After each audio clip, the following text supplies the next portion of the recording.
तत्त्वमस्यादिलक्ष्यम् एकं नित्यं विमलमचलं सर्वधी साक्षीभूतं भावातीतं त्रिगुणरहितं सद्गुरुं नमामि। विश्वं दर्पणदृश्यमान नगरी तुल्यं निजान्तर्गतं पश्यन्नात्मनिमायया बहिरोद्भूतं यथा निद्रया यः साक्षात् कुरुते प्रबोधसमये स्वात्मानमेवाद्वयं तस्मै श्री गुरुमूर्तये नमः। इदं श्री दक्षिणामूर्तये।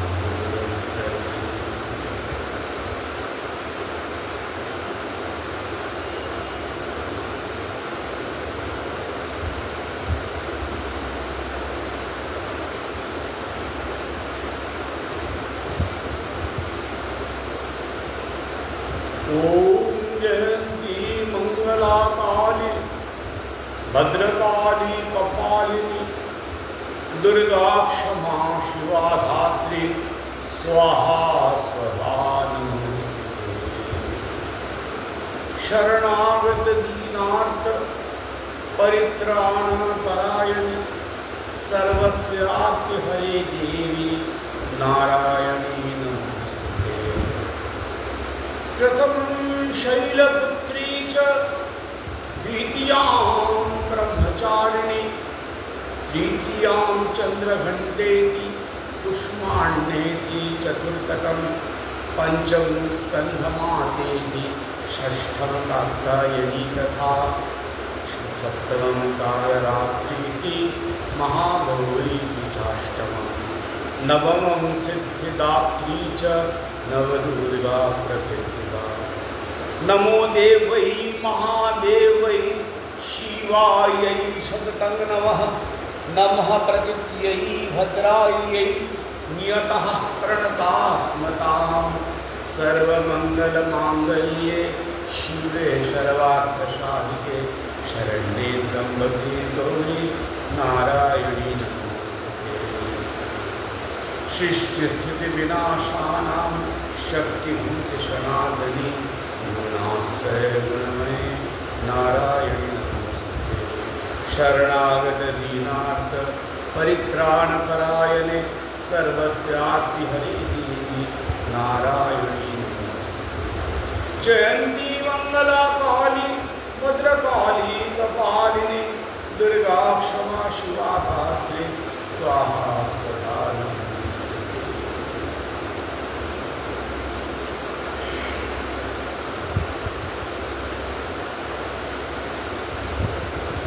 प्राय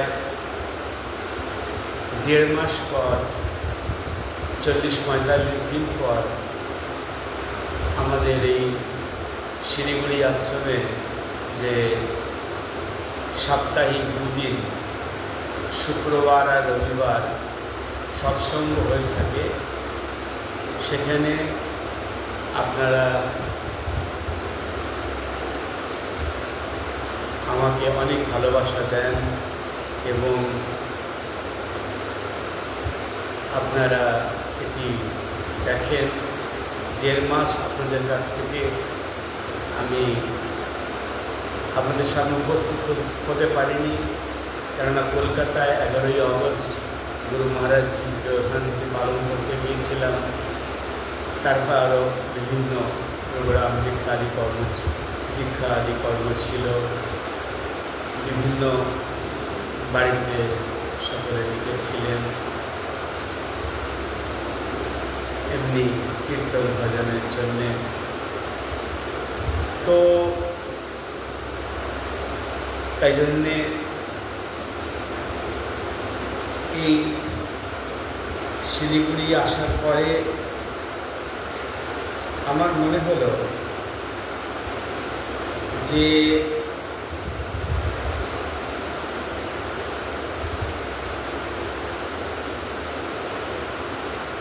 এই যে আমাদের যে সৎসঙ্গটি হয় সাধারণভাবে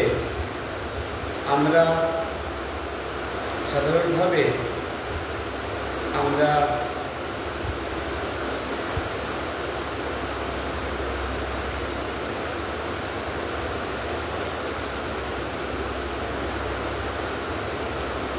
শুক্রবার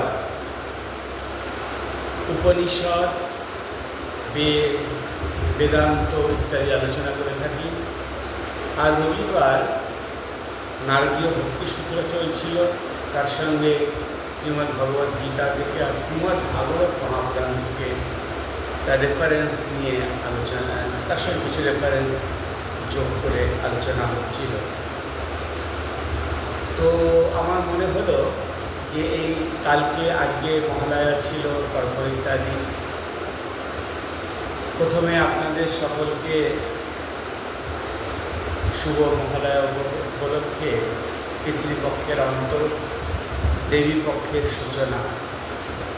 তো আজকে আপনাদের করজোড়ে আমি সবাইকে নমস্কার জানাই, অভিনন্দন জানাই, আন্তরিক শুভেচ্ছা জানাই। আপনাদের পুজোটা খুব ভালো কাটে। আমারও মনে হলো যে ঠিক আছে, গীতা, ভাগবত, নারদীয় ভক্তিসূত্র আবার যেরকম চলবে তাদের ব্যাখ্যা দিই। তো এই নবরাত্রির মধ্যে আমার ইচ্ছা হলো যে শ্রী দুর্গা তত্ত্ব, মা দুর্গা যে রূপ, তার বৈশিষ্ট্য এবং সেই দুর্গা তত্ত্ব নিয়ে কিছু আলোচনা, দুর্গা তত্ত্ব, শক্তি তত্ত্ব এবং এই শাক্ত যে চিন্তাধারাগুলি, শাক্ত চিন্তা ভাবনা এবং শাক্ত সাধনা, আমাদের আদি জগৎগুরু শঙ্করাচার্য যখন অবতীর্ণ হলেন বুদ্ধের পরবর্তী সময়, তখন তিনি দেখলেন যে ভারতবর্ষে যে রাজারা কেউ গণপতির উপাসক ছিল, কেউ সূর্য উপাসনা করতেন, কেউ শৈব ছিলেন, কেউ শাক্ত ছিলেন, কেউ বৈষ্ণব ছিলেন। এবং এমনও দেখা যেত শক্তির সাধক যে রাজারা, তারা বৈষ্ণবদের সঙ্গে ভীষণ যুদ্ধ হতো, মারামারি হতো, এবং সেরকম শৈবদের সঙ্গেও বৈষ্ণবদের হতো। তো শঙ্করাচার্য ভারতবর্ষ সনাতন ধর্মকে আবার তার একটা পুনরুদ্ধার করলেন। তিনি একটা খুব সুন্দরভাবে তিনি কী করলেন, যে পঞ্চোপাসনা, উনি বললেন যে কোনো পূজা পাঠের শুরুতে আমাকে পঞ্চদেবতার পূজা করতে হবে এবং সবাইকে সেখানে স্থান দিলেন। প্রথমে গণপতি, ভগবান গণেশ, তাকে পুজো না করলে কোনো পুজোই সিদ্ধ হবে না। তারপরে সূর্যনারায়ণ, সূর্য দেবতা, বা আপনি প্রথমে নারায়ণের পুজো, ভগবান নারায়ণের, তারপরে শিব, সূর্য এবং মা দুর্গা। এই পঞ্চদেবতার মধ্যে মা দুর্গাকে তিনি স্থান দিলেন শক্তিশালী। তো কি হলো, যে এইভাবে তিনি ভারতবর্ষে যারা বিভিন্ন মতাবলম্বী ছিলেন তাদের তিনি এক করলেন, একটা ডাইরেকশন দিলেন, এবং তিনি তাদের এও শিক্ষা দিলেন যে তোমরা শুধুমাত্র রিচুয়ালস, এই ডগমাসের মধ্যে নিজেকে আবদ্ধ রেখো না, তোমাদের অদ্বৈত ভূমিতে উঠতে হবে। বদ্ধ প্রেরিত নিত্য ধর্ম মলিনম সাক্ষাৎ শিব শঙ্কর আত্মজ্ঞান বিবেকবারি নির্বিমলম संवृज्य भारतम पंचोपासन निर्गुणाद्वयमतम संस्थापयन सर्वतो धारारक्षण योग्य शिष्य चतुर चक्रई मठान वैदिकान। जगद्गुरु शंकराचार्य निज शक्तिर उपासक, श्रीयंत्रेर उपासक, শ্রীবিদ্যার উপাসক। এবং আপনাদের জানিয়ে রাখি যে আপনারা জানেন অনেকে সেটা, যে আমাদের যে আশ্রম, আমাদের যে গুরু পরম্পরার ইষ্ট দেবী, তিনি হচ্ছেন বালা ত্রিপুরা সুন্দরী। তিনি রাজরাজেশ্বরী মহাত্রিপুরা সুন্দরী। আপনি তিনি যখন ছোট্ট অষ্টম বর্ষীয়া কন্যা, তখন তিনি বালা ত্রিপুরা সুন্দরী, যাকে আমরা দেওঘরে বালেশ্বরী মা বলে থাকি। পূর্বকাল বাহন দেখবেন সেই যন্ত্রের ওপরে দেওঘরে তিনি অধিষ্ঠিত আছেন। দেওঘরে দীর্ঘকাল প্রায় 17 বছর মায়ের পূজার ভার আমার উপরে ছিল। তো এই বালেশ্বরী মা যখন ষোড়শী, আপনার দশমহাবিদ্যার যে 10টি রূপ, প্রথম হচ্ছেন কালী, তারপরে তারা মা, তারা, তারপরে ষোড়শী। ইনি যখন পূর্ণ যৌবনা সম্পন্না ষোড়শ বর্ষীয়া হয়ে যান, তখনই তিনি রাজরাজেশ্বরী মহাত্রিপুরা সুন্দরী, যাকে ইন্দ্রাদি দেবতারা পুজো করেন। ব্রহ্মা বিষ্ণু মহেশ্বর তাকে আরাধনা করেন শক্তি লাভের নিমিত্ত। জগতের সৃষ্টি স্থিতি লয়ের জন্য যে শক্তির প্রয়োজন, সেই শক্তি সাধনা তাদেরও করতে হয়। এবং সেই ষোড়শী ত্রিপুরা স্টেট তো তার নামেই ত্রিপুরা, যাকে ব্রহ্মা বিষ্ণু মহেশের দ্বারা আরাধিতা বলে ত্রিপুরা, এবং সেই ত্রিপুরেশ্বরী মন্দিরও আছে। তো আর এই গুয়াহাটিতে কামাখ্যায় যে মায়ের যে পীঠ, 52 পীঠের মধ্যে একটি, সেই পীঠে অধিষ্ঠাত্রী দেবীও কামাখ্যায়, তিনি হচ্ছে রাজরাজেশ্বরী মহাত্রিপুরা সুন্দরী। তো স্বয়ং জগৎগুরু শঙ্করাচার্য কী করলেন, একটু ব্যাপারটা বুঝে নিন। উনি পঞ্চোপাসনা, এই যে দ্বন্দ্ব চলছিল হিন্দু সমাজে, সনাতন সংস্কৃতিতে শৈব শাক্ত বৈষ্ণবদের মধ্যে, সেটাকে তিনি সমন্বয় করলেন পঞ্চোপাসনা। 5 জনের পুজোই করতে হবে সবাইকে, যেই যা কারুর ইষ্টদেবী, যে দিদি কারুর ইষ্টদেব যদি কৃষ্ণ হন, তাকে প্রথমে পঞ্চদেবতার পুজো করে, তারপরে নবগ্রহের পুজো, তারপরে ইন্দ্রাদি লোকপালের পুজো, তারপরে গুরু পুজো, তারপরে নিজের ইষ্ট পুজো। তাকেও গণেশ, তারপরে নারায়ণ, তারপরে শিব, তারপরে সূর্য এবং মা দুর্গার পুজো তাকেও করতে হবে।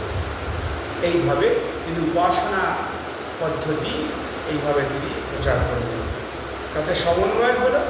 কিন্তু তাদের তিনি বললেন হ্যাঁ, এবং স্বয়ং তিনি শ্রীবিদ্যার উপাসক। তিনি যে 4টে মঠ স্থাপনা করলেন, পূর্বে জগন্নাথ পুরীতে, জগন্নাথ ধাম পুরী, সেখানে একজন শঙ্করাচার্য তার শিষ্যকে নিযুক্ত করলেন। পূর্বাংনায় বলা হয়, পশ্চিমাংনায় হচ্ছে দ্বারকা সারদাপীঠ, তার শঙ্করাচার্য ছিলেন। কিছুদিন বছর 3 আগে তিনি দেহত্যাগ করেন। জগৎগুরু শঙ্করাচার্য স্বরূপানন্দ সরস্বতী মহারাজ, উনি আমার আশ্রমে, আমার ঘরে রঙ্গনাথে এসে থেকেও গিয়েছেন। 2010-এ একবার একটি চন্দ্রগ্রহণের উপলক্ষে তিনি আমাদের আশ্রমে এসে আমার ঘরে একদিন তিনি বাস করেন। আমি পূর্ণভাবে শিক্ষিত হই। আর তারপরে উত্তরে হচ্ছে উত্তরাংনায়, এটা পশ্চিমাংনায় হলো। উত্তরাংনায় হচ্ছে যোশীমঠ, বদ্রীনাথ যেটা বলে। আমাদের ধারা হচ্ছে, আমরা যোশীমঠে আমাদের গুরু, আদি গুরু, আমরা 5টা নাম জানি: গুরু মহারাজ, পরম গুরু মহারাজ, তারপরে ব্রহ্মানন্দ মহারাজ। আরও 2টো নাম আমরা জানি, আমাদের নিত্য পূজা তর্পণে করতে হয়। এবং তার আগে যারা ছিলেন, তারা যোশীমঠের পরম্পরার কোনো শঙ্করাচার্যের শিষ্য ছিলেন। এটাই আমরা জানি।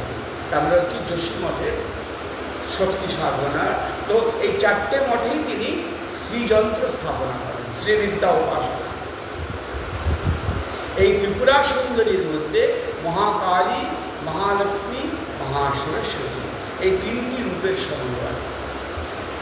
ঠিক সেরকমই মা দুর্গা রূপের মধ্যেও আপনি যদি সপ্তশতী, আমাদের শ্রীমদ্ ভগবদ্ গীতায় 700টা শ্লোক আছে, সেরকম চণ্ডীতেও 700টা শ্লোক। এই জন্য সপ্তশতী, 100 যদি 7 বার হয় সপ্তশতী বলা হয় চণ্ডীকে। সেই সপ্তশতীতে 700 শ্লোক, তার মধ্যে যে প্রথম অধ্যায় তাকে প্রথম চরিত বলা হয়। সেই প্রথম চরিতে তাকে মা দুর্গাকে মহাকালী রূপে আরাধনা করা হয়। ধ্যানটা হচ্ছে মা কালী, মহাকালী। তারপরে দ্বিতীয়, তৃতীয়, চতুর্থ অধ্যায়, এখানে মা দুর্গা উপাসিতা হন মহালক্ষ্মী রূপে।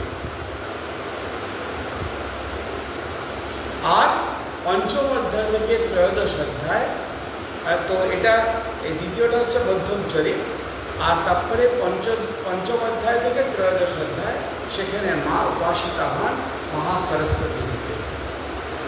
তো ঠিক ত্রিপুরা সুন্দরীর মতন মা দুর্গাও নিজের মধ্যে মহাকালী, মহালক্ষ্মী এবং মহাসরস্বতী এই 3টি শক্তির সমন্বিত রূপ হচ্ছেন মা দুর্গা। ত্রিপুরা সুন্দরীর মধ্যেই তার ব্যাখ্যা করা যায়। তো জগৎগুরু শঙ্করাচার্য, দেখুন আমাদের আশ্রম ঠিক সেটাই ফলো করে। আমাকে গোবিন্দ গোপাল মুখোপাধ্যায়, যিনি একজন খুব বড় বিদ্বান ছিলেন, গুরু মহারাজজির মামাতো ভাই ছিলেন,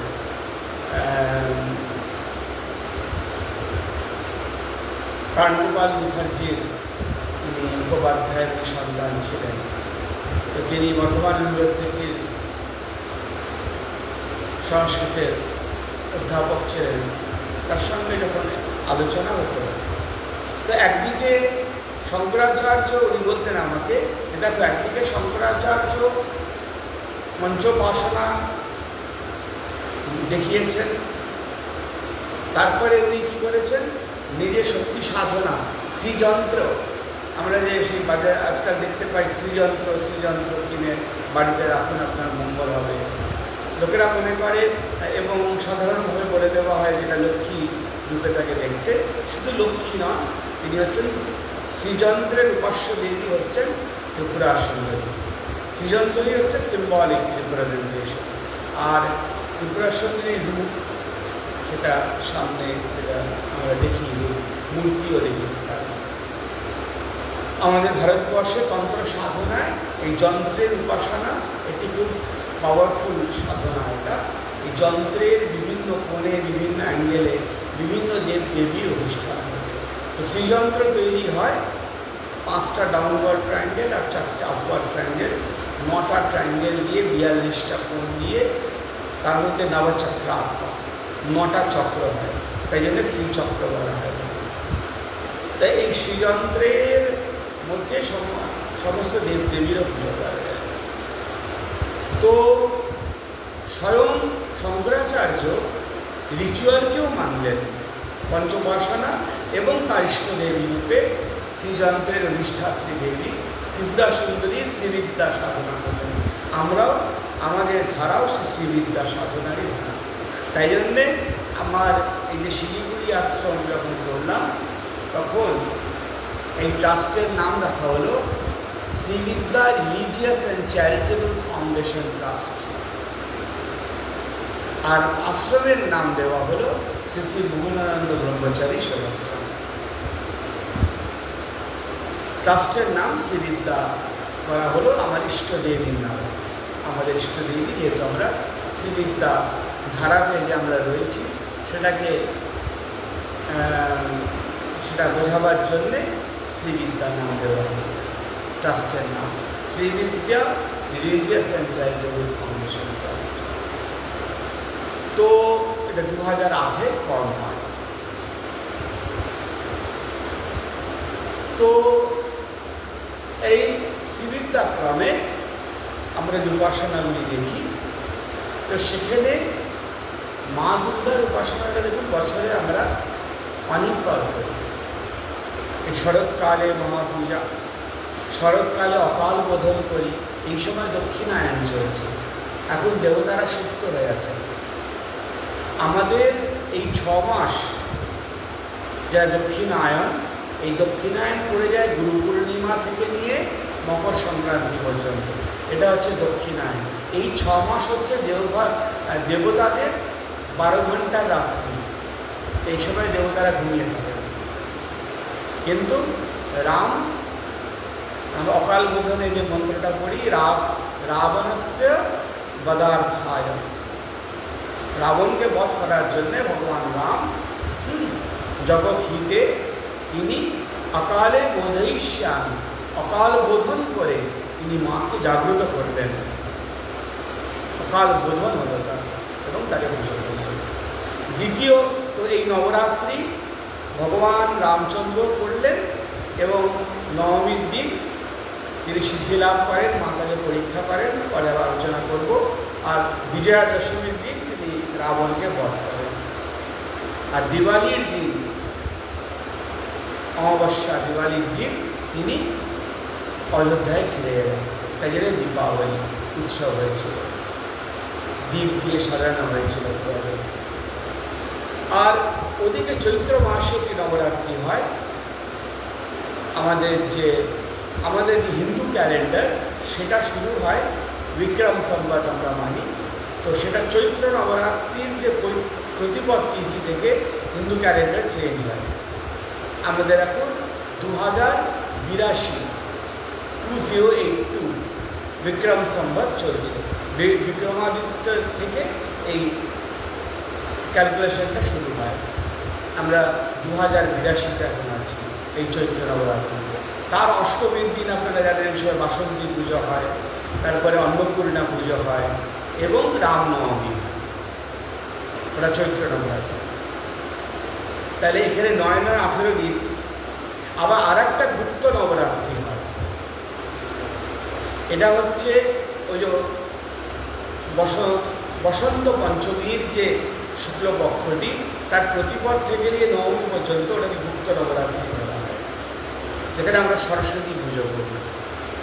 আমাদের দেওঘরে 1915 সালে এই বসন্ত পঞ্চমীর দিনই বালা ত্রিপুরা সুন্দরীর প্রতিষ্ঠা হয়েছিল। তাই জন্যে আমরা যখন 2004 সালে গুরু মহারাজজির মোহন মন্দির প্রতিষ্ঠা হলো, আমরা ওই তিথিটাকেই বেছে নিলাম, যে ওই বসন্ত পঞ্চমী দুটো কারণে। কেননা ওই মকর সংক্রান্তির পর থেকে উত্তরায়ণ শুরু হলো, এবং সেই 2004 সালে আজ থেকে প্রায় 21 বছর আগে সেই মোহন মন্দিরের প্রতিষ্ঠা হয়েছিল। আমি তার দায়িত্বে ছিলাম। 22শে জানুয়ারি থেকে নিয়ে 26শে জানুয়ারি, 26শে জানুয়ারি সরস্বতী পুজো ছিল। এই 5 দিনের বিশাল উৎসব, প্রতিষ্ঠা উৎসব হয়েছিল। যজ্ঞ পূজা ইত্যাদি, মন্দিরের বাস্তু পূজা, এইসব প্রাণ প্রতিষ্ঠা, মূর্তি, এইসব বিশাল উৎসব হয়েছিল দেওঘরে। অনেক শিষ্য ভক্তরা এসেছিল। তো বসন্ত, ওটা একটা গুপ্ত নবরাত্রি। আবার এই আষাঢ় মাসে একটা নবরাত্রি হয়, তো 4 বার মা পূজিত হয়। 36 দিন অফিসিয়ালি মাকে পুজো করার সুযোগ থাকে। এরকম পুজো কোনো দেবদেবী পান না এতদিন বছরে। মা দুর্গা সেই আগমন এবার হতে চলেছে। আমার মা আসছেন আবার। সকলের মনে সরস্বী বক্ষে কমলিনী। আজকে আপনাদের আনন্দ কেন বলুন তো? কবি স্থলপদ্মকে জিজ্ঞেস করছেন যে তুমি এত আনন্দে সুন্দরভাবে সেজেছ কেন? এই শরৎকালে, শরৎকালে দেখো সে কাশফুল, ওদিকে যেন একটা প্রকৃতির একটা সুন্দর যেন রূপ ফুটে ওঠে। মাকে যেন সবাই আহ্বান করছেন, সবাই আনন্দ পাচ্ছেন। মা নিজের সন্তানদের নিয়ে, হ্যাঁ, লক্ষ্মী, সরস্বতী, কার্তিক, গণেশ সবাইকে নিয়ে তিনি পুজো নিতে আসছেন, মর্তে নেমে আসছেন এবং আমরা তাকে পুজো করছি। সেই দেখুন জবা, অপরাজিতা, শেফালিকা সব পুষ্পগুলি যেন কত আনন্দে ভরপুর হয়ে রয়েছে। সমগ্র প্রকৃতির বিচিত্র বর্ণে গন্ধে সেজে ওঠা যেন মায়েরই আগমনের জন্যে। এবং মেঘমুক্ত নির্মল আকাশ, কাশফুল, ঘাসের আড়ালে উঁকি দেওয়া নামগোত্রহীন ফুল থেকে আরম্ভ করে সাধারণ দিন দরিদ্র মানুষ, ধনী, আবার বৃদ্ধ বনিতা সকলেই দিন গুনছে আনন্দে মা আসবেন। এই আনন্দের প্রতীক্ষায় আষাঢ় শ্রাবণের সেই নয়ন জলে প্রকৃতির সকল ময়লা ধুয়ে ফেলে ভক্ত শরৎ যেন তার সরস হৃদয়ে সকল ফুল ও অরুণ আলোর অঞ্জলি নিয়ে থাকে অপেক্ষায়। সমগ্র জগৎ আজ আনন্দ আত্মহারা। তার কারণ হলো, কেন কারণটা কি? দেবী দুর্গার পুজো হচ্ছে, আদ্যাশক্তি মহাপ্রকৃতির পূজা ও উপাসনা। সেই সূত্রে সচ্চিদানন্দ রূপিণী জ্যোতির্ময়ী চিন্ময়ী মা পরা প্রকৃতি পরম করুণাময় পুরুষের কাছে মৃন্ময় মূর্তিতে ধরা দিলেন ধরণীকে কৃতার্থ করে। মা চিন্ময়ী সেই মূল শক্তি, কিন্তু তিনি আবার মৃন্ময়ী রূপে আমাদের সাথে ধরা দিলেন। কেননা মায়ের সেই চিন্ময় তত্ত্বে প্রবেশ করা আমাদের মতো সাধারণ অভাজনের পক্ষে সম্ভব নয়। অনেক অনেক উচ্চ মার্গে যারা উঠে গেছেন সাধক সাধিকারা, তারাই মা সেই চিন্ময় মূর্তির দর্শন করতে পারে। কিন্তু মা কৃপা করলেন আমাদের মৃন্ময়ী রূপ নিয়ে ধরা দিয়ে। এই জন্যে সন্তানের আকুল ডাকে তিনি যে সাড়া না দিয়ে থাকতে পারেন। তাই জন্য মা হচ্ছেন আমাদের অভয় আশ্রয়, বাৎসল্য ও কারুণ্যের ঘনীভূত মূর্তি। সন্তানের কষ্ট তার প্রাণে সয় না।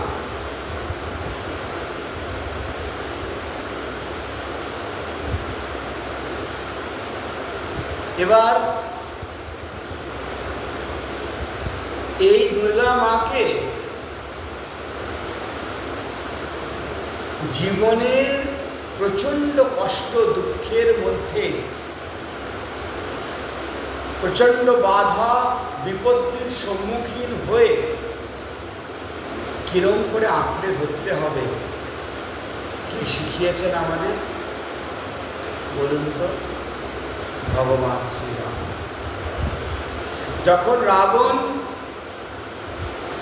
এক একজন সমস্ত সেনাপতিকে হারালেন, তার প্রিয় সন্তান মেঘনাথকে হারালেন, বিভীষণ তো তাকে ছেড়ে চলেই গেলেন, কুম্ভকর্ণেও যুদ্ধে কুম্ভকর্ণের মৃত্যু হল, তখন রাম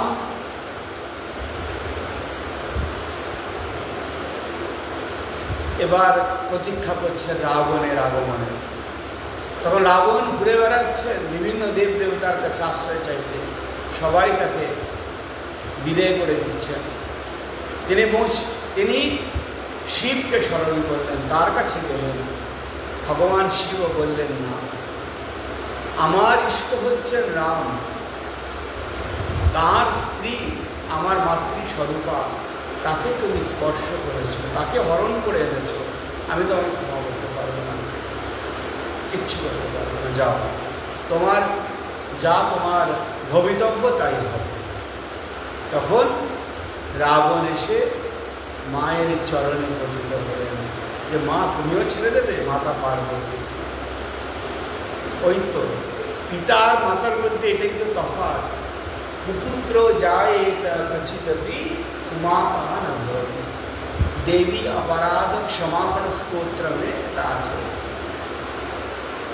কুপুত্র যায়, পিতা যদি কুপুত্র হয়, মানে পুত্র যদি কুপুত্র হয়, মাতা কখনো কুমাতা হতে পারেন না।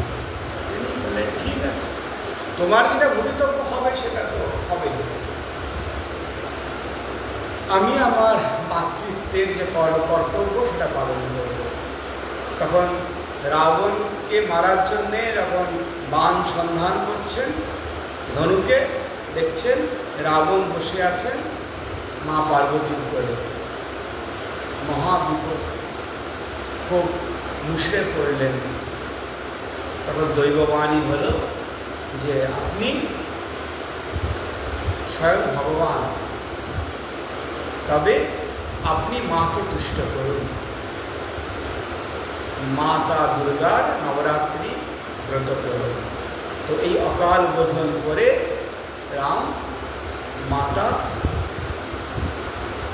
মা দুর্গার পুজোয় ব্রত নিলেন নবরাত্রির, এবং মাকে তুষ্ট করে তিনি, সে আপনারা গল্প করে শুনেছেন যে সেই স্বর্গ থেকে 108টা পদ্ম এসেছিল। তো মা নবমীর দিন ভগবান রামকে পরীক্ষা করার জন্যে, কেন পুজো তো তিনি খুব সুন্দর করছেন, মা সন্তুষ্ট হতে বাধ্য, স্বয়ং ভগবান তাকে পুজো করছেন। তো মা তাকে পরীক্ষা করার জন্য একটি ফুল লুকিয়ে দিলেন নিজের শক্তির সাহায্যে। তখন খুঁজে পাচ্ছেন না ফুল, তাহলে সংকল্প নিয়ে ফেলেছেন 108টা পদ্ম দেবেন মাকে। তখন বলছে সবাই, কানাঘুষো শুনছে, লোকেরা বলছে যে রাম তো স্বয়ংই কমল লোচন, তার তো চোখ দুটি কমল। রাম তখন ধনুক নিয়ে নিজের চোখ উপড়ে ফেলে মাকে দেবেন। তখন মা এসে হাত ধরলেন, তাকে নিরস্ত করলেন, সিদ্ধি লাভ করলেন। তো এই মাকে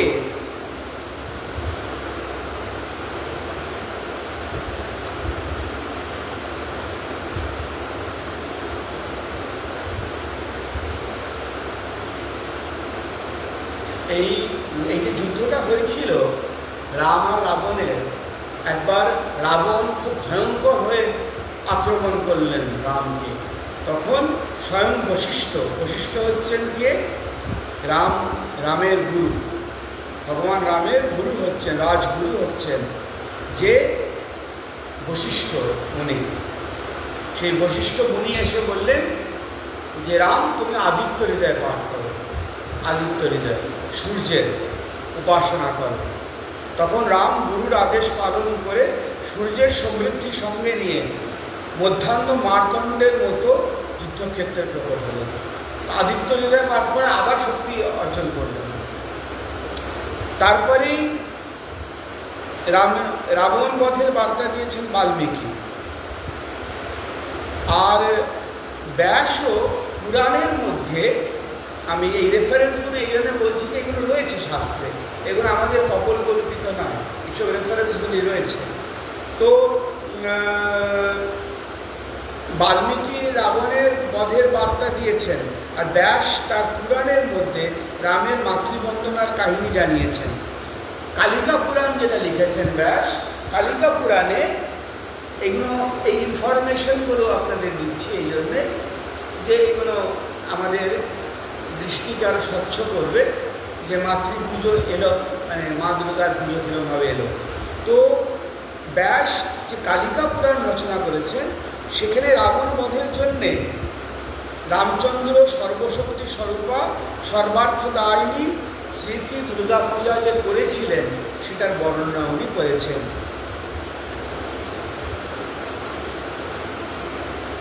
এবং এই যুদ্ধে যদি রামের জয় হয় তাহলে তো দেবতারাও তো নিষ্কৃতি পাবেন, তাই জন্য দেবতারাও সকলে মিলে মা দুর্গার পুজো শুরু করে দিলেন, আরাধনা শুরু করে দিলেন।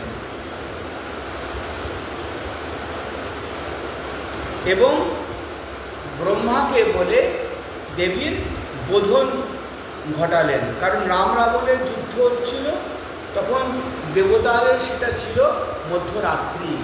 যা আপনাকে বললাম, দেবতাদের 24 ঘন্টা, আমাদের 1 বছর। তা আমাদের এই উত্তরায়ণ হয় যখন যে কোনো মন্দিরে, যেটা আমি বলছিলাম আমাদের যে ঋষিকেশ আশ্রম প্রতিষ্ঠা হয়েছে গুরু মহারাজের আদেশে, বা আপনাদের যে দেওঘরে যে মোহন মন্দির প্রতিষ্ঠা, সবই উত্তরায়ণে হয়েছে, মকর সংক্রান্তির পরে মাঘ মাসে হয়েছে। কেননা উত্তরায়ণ শুরু হয় মকর সংক্রান্তি থেকে গুরু পূর্ণিমা পর্যন্ত।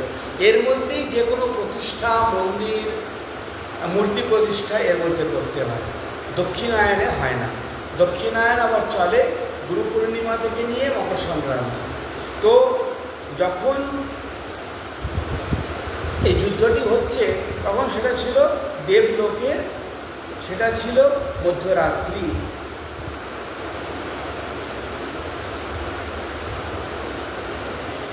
তাই জন্য তারাও অনেক স্তব স্তুতি করলেন এবং ভগবান রাম স্বয়ং দেবীর বোধন করলেন।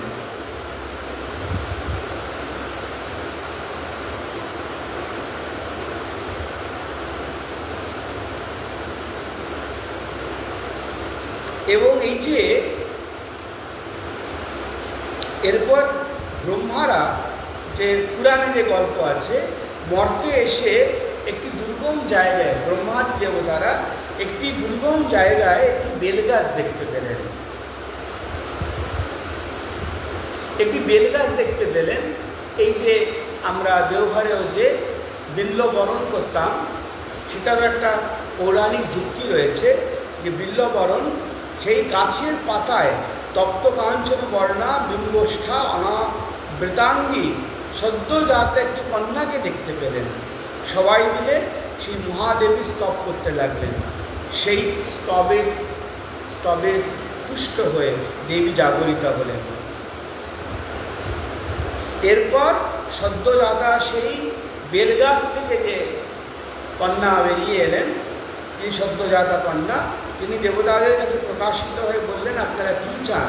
ব্রহ্মা বললেন, হে শিবে, যাতে রাবণ বধ হয় আর শ্রী রামচন্দ্র জয়ী হন, তাই আমরা মা তোমাকে অসময়ে জাগিয়েছি। আজকের দিনটা বড় ভালো, আশ্বিন মাস, আর্দ্রা নক্ষত্রযুক্ত কৃষ্ণা নবমী তিথি।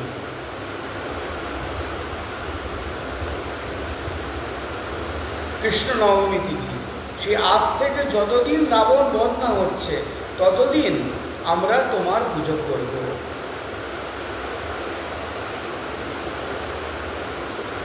তো ব্রহ্মার কথা শুনে মা বললেন, ব্রহ্মা, তোমার ইচ্ছা পূর্ণ হোক, তুমি আমাকে ডেকেছ, আমি ডেকেছি। দেবতাদের প্রার্থনা। এরপর মা তাদের পুজো নিলেন। মা দুর্গা কি করেন? দুর্গতি নাশ করেন, তাই জন্য তার নাম দুর্গা। তো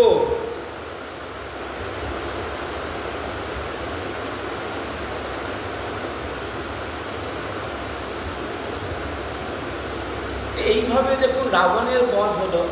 তারপর আপনি চণ্ডীতে দেখতে পাবেন যে তিনি কখনো বৈশ্য, কখনো রাজা সুরথ, কখনো বা যুধিষ্ঠির, এরকম নানা রকম ভক্তের প্রার্থনায়, আকুল প্রার্থনায় সাড়া দিয়েছেন না, দুর্গতি নাশ করেছেন, সন্তানকে কোলে তুলে নিয়েছেন বা দর্শন দিয়ে কৃতার্থ করেছেন।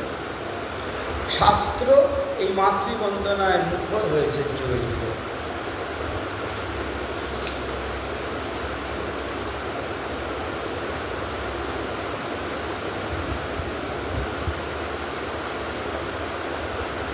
এরকম বর্ণনা আপনার একটি মাতৃ পূজার বর্ণনা আপনার মহাভারতেও পাওয়া যাচ্ছে, একটা রেফারেন্স পাওয়া যাচ্ছে। কীরকম যে মহাভারতের যুদ্ধ চলছে, তখন যুধিষ্ঠির ভীষ্মের যে ব্যূহ প্রতিব্যূহভাবে সন্নিবিষ্ট করবেন বলে নিজেই সৈন্যদের পাঠালেন। অর্জুন সেই ব্যূহের মাঝখানে শিখণ্ডে ভীষ্মবধের প্রস্তুতি চলছে। বিশ্বকে বধ না করতে পারলে তো কুরুক্ষেত্র যুদ্ধ জেতা যাবে না। তখন সেই ব্যূহের মাঝখানে শিখণ্ডী সৈন্য স্থাপন করলেন। ধৃষ্টদ্যুম্ন থাকলেন আগে। আর আপনার কেন এই গল্পটা বলছি, কেননা যেরকম আমরা জানি সাধারণভাবে যে শ্রীরামই আরাধনা করলেন তা নয়, মা দুর্গার আরাধনার রেফারেন্স মহাভারতেও পাওয়া যাচ্ছে। তো কীরকম হলো ঘটনাটা, যে যুধিষ্ঠির তো এখানে ধৃষ্টদ্যুম্ন থাকলেন আগে, শিখণ্ডীকে সেখানে স্থাপনা করলেন। আর যুধিষ্ঠির মানে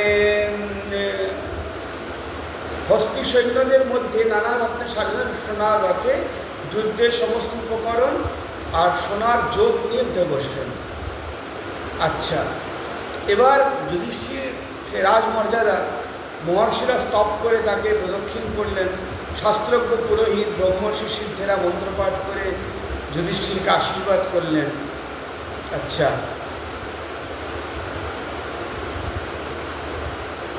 পৃথিবীতে তখন অর্জুনের মতন কোনো ধনুর্ধরও নেই। গান্ডীব ধারণ করে অর্জুন সেই রথে উঠলেন, কৃষ্ণ ধরলেন ঘোড়ার অশ্বের লাগাম। আর এরপর কৃষ্ণ অর্জুনকে বললেন, এই যিনি ক্রোধের আগুনে বিপক্ষের সৈন্যকে সন্তপ্ত করতে করতে নিজের সৈন্যের মাঝে বিরাজ করছেন, সিংহের মতো আমাদের সৈন্যদের দিকে তাকাচ্ছেন, ইনি 100টা অশ্বমেধ যজ্ঞ করেছেন, ইনি সেই কুরুবংশকে তো ভীষ্ম পিতামহ। অর্জুন, তোমাকে এখন এই ভীষ্মের সঙ্গে যুদ্ধ করতে হবে। তাই তুমি বিশ্বের সঙ্গে যুদ্ধ করা এত সহজ নয়। স্বয়ং ভগবান কৃষ্ণ অর্জুনকে বলছেন, ইনি এত বড় বীর, যাকে দেবতারাও ভয় পান। তো তুমি পবিত্র চিত্ত হয়ে যুদ্ধের দিকে মুখ করে শত্রুদের পরাজয়ের জন্যে দুর্গা স্তব পাঠ করো। তার মানে দেখুন, যেরকম ভগবান রামকে যুদ্ধ জয় করার জন্য, রাবণকে বধ করার জন্যে দুর্গা পুজোর কথা বললেন দেবতারা, ঋষিমুনিরা, সেরকম এখানে ভগবান শ্রীকৃষ্ণ স্বয়ং অর্জুনকে বললেন যে দুর্গা স্তব পাঠ করো। তখন অর্জুন হাত জোর করে মা দুর্গাকে ডেকে বললেন, হে মা দুর্গা, তুমি সমস্ত যোগীদের যত সেনা আছে তাদের নেত্রী, যোগ সিদ্ধ করে তুমি পরম পদ দিয়ে থাকো। অর্জুন স্তব করছে, সেই স্তবে এরকম লেখা আছে, হে কালী কপালী কপিলে কৃষ্ণ পিঙ্গলে, আপনাকে আমি প্রণাম করছি। হে ভদ্রকালী, বিভিন্ন রূপে মায়ের তিনি মাকে আরাধনা করলেন, স্তব করলেন। হে ভদ্রকালী, মহাকালী, চণ্ডী, কাত্যায়নী, জয় বিজয়ে, শিখি পিচ্ছধ্বজে, নন্দ গোপকুলোদ্ভবে, কৃষ্ণানুজে আপনাকে প্রণাম করি।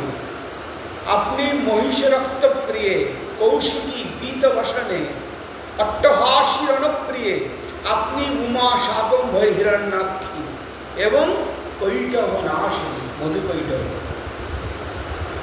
মধুকৈটভ পদের কথা আপনারা বলছেন, নিশুম্ভ পদ। দেখুন, একটা হচ্ছে মধুকৈটভ পদ, একটা হচ্ছে শুম্ভ নিশুম্ভ পদ, আর মহিষাসুর পদ। এই নিয়ে হচ্ছে শ্রীচণ্ডী। আরও অনেকে রয়েছে, কিন্তু বিশেষ এরা। আপনাকে প্রণাম করি, অর্জুন বলছেন, মাকে স্তব করছেন। আপনি বিদ্যার মধ্যে ব্রহ্মবিদ্যা, আবার প্রাণীদের মহানিদ্রাও আপনি। জ্ঞানীরা আপনাকে সাহা, সধা, কলা, কাষ্ঠা, সরস্বতী, গায়ত্রী এবং উপনিষদ বলে মনে করছে। আপনারা এটা মন দিয়ে শুনুন। মানে শ্রী দুর্গা তত্ত্বের মধ্যে, শ্রী দুর্গা তত্ত্বের মধ্যে সমস্ত তত্ত্বগুলি সন্নিবিষ্ট। শক্তির যত রকম স্বরূপ হতে পারে, মহাশক্তির, আদ্যাশক্তির যত রকম স্বরূপ হতে পারে, তা সমস্ত মা দুর্গার মধ্যে রয়েছে। আপনি বিদ্যার মধ্যে ব্রহ্মবিদ্যা, আবার প্রাণীদের মহানিদ্রাও।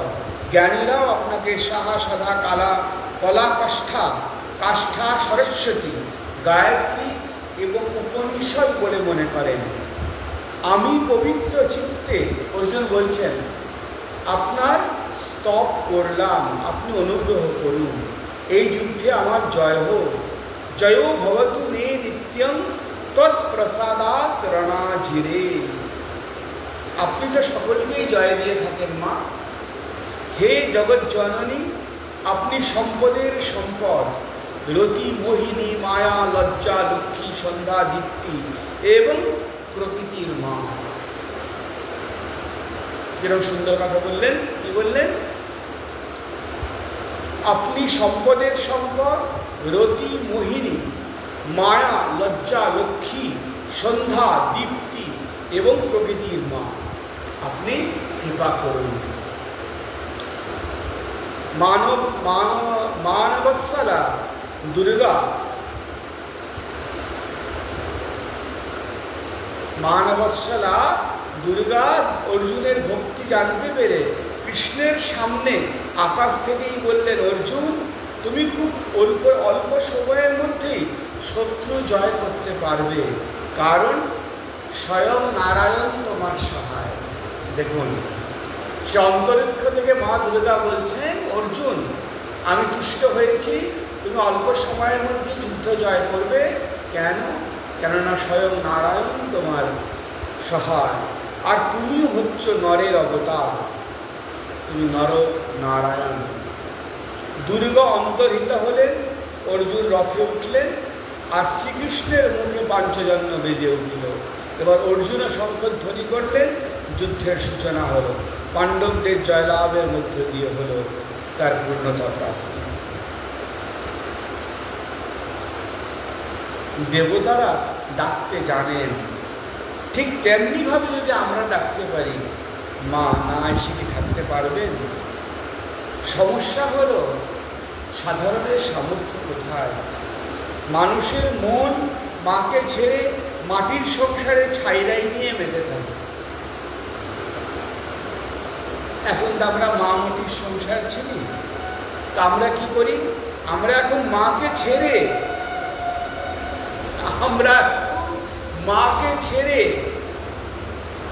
মাটির সংসারে ছাইরাই নিয়ে মেতে থাকি। বটি বাটি কলাটা মূলোটা চায়, মায়ের চরণ সহজে কেউ চায় না, আমরাও চাই না।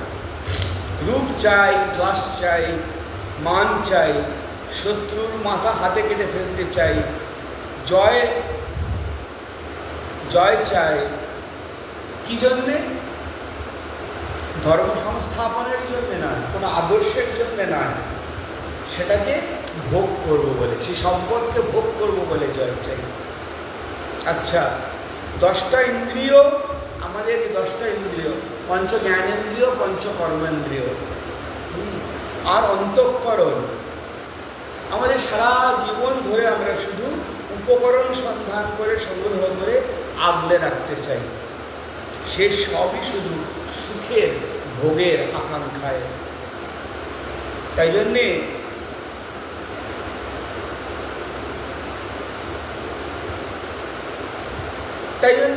মা আমাদের দেন গাড়ি বাড়ি, সংসারের মতন খেলনা দিয়ে ভুলিয়ে, তারপর যখন তার মধ্যে আমরা কষ্ট পাই, তখন আত্মচেতনা যখন জাগ্রত হয়, তখন আমরা মাকে চাই, তখন মা আমাদের কোলে তুলে নেন।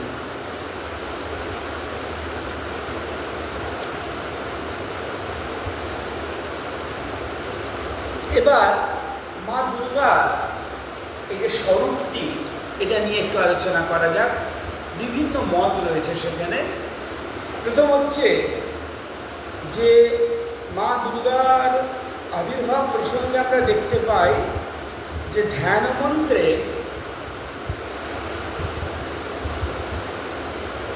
মার যে ধ্যান মন্ত্র, সেখানে সূর্যতুল্য শ্রী দুর্গা রূপের বর্ণনা করা হয়েছে। সেখানে দেবীর কি রয়েছে ধ্যানে? তপ্ত কাঞ্চন বর্ণাভাম জটাজুট সমাযুক্তাম মহামহিময়ী মূর্তি সহস্রাং সমন্বিত কনকজ্জ্বল সূর্যের কথাই আমাদের মনে করিয়ে দেয়।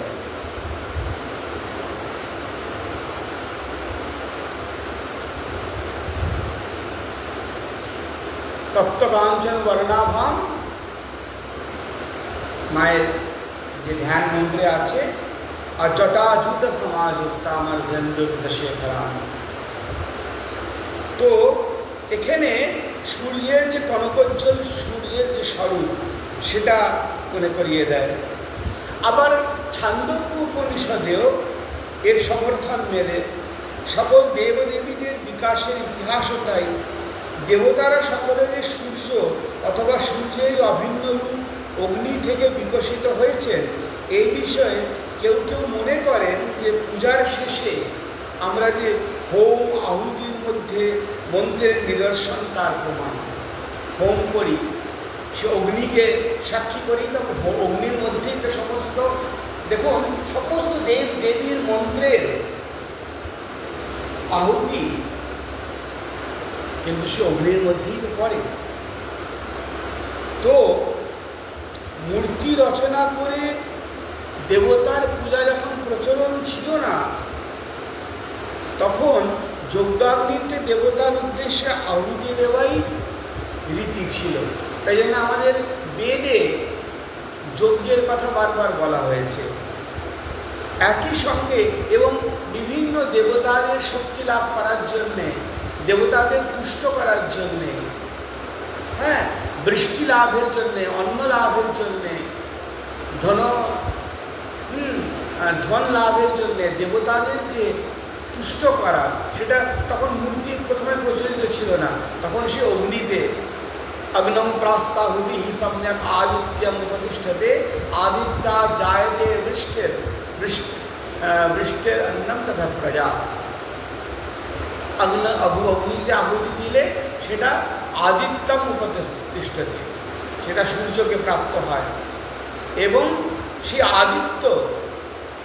আদিত্যা জায়তে বৃষ্টের, এই যে জলকণাগুলি উপরে চলে যায়, মেঘ হয় এবং অ্যাটোমাইজেশন হয়, তার এগুলো পুঞ্জীভূত হয়, তারপরে আদিত্যের তেজে সেটা বৃষ্টিতে পরিণত হয়, সেখানে অন্ন আমরা পাই, তার থেকে অন্ন সৃষ্টি হয় এবং আমরা খাদ্যান্ন সংগ্রহ করি নিজের। তো ঋষিরা সেইভাবে তখন যজ্ঞের মধ্যে দিয়ে দেবতাদের উপাসনা করতেন। তো সেই রূপের আধারে অধরা তিনি ধরা দিলেন ধরাধারে। এখানেই হচ্ছে মায়ের কৃপা। বারবার বললাম, তখনও বললাম, তিনি চিন্ময়ী ছিলেন, বিভিন্ন শক্তিরূপে তার প্রদর্শন ছিল। তাকে আমরা বিভিন্ন শক্তিরূপে জানতাম বেদে, কিন্তু মা আবার ধরাতলে আমাদের এই প্রতিমা পূজার যখন প্রচলন হলো, তিনি চিন্ময়ী মা মৃন্ময়ী রূপে ধরাতলে অবতীর্ণ হলেন। এবং প্রাচীন যে অর্চনা রীতি, যজ্ঞ অথবা হোম, তারও অঙ্গ হয়ে রইলেন। তাই জন্যে আমরা এই দুর্গা আমাদের দেওঘরেও হয়, এখানেও কালকে থেকে আমাদের আশ্রমে এখানে শিলিগুড়িতে নবরাত্রির ঘট বসবে। আর আরেকটা আপনাদের কথা বলি, যে আজকে রবিবার, আসছে মঙ্গলবার মানে পরশু এই নবরাত্রির মধ্যে আমি 3-4 দিন পাঠ করব এই শক্তি তত্ত্ব নিয়ে। একটি হচ্ছে পরশু মঙ্গলবার, কালকে সোমবার 22 তারিখ মানে 23 তারিখ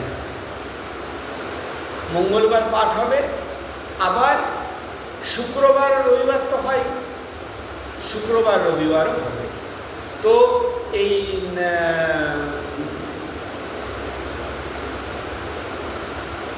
2 অক্টোবর পর্যন্ত আমি চেষ্টা করব, যদিও তারপরে পুজোর মানে আমার কাজগুলো বেড়ে যাবে ষষ্ঠী থেকে, আমি চেষ্টা করব যে মঙ্গলবার, শুক্রবার আর রবিবার আপনাদের এই শক্তি তত্ত্ব নিয়ে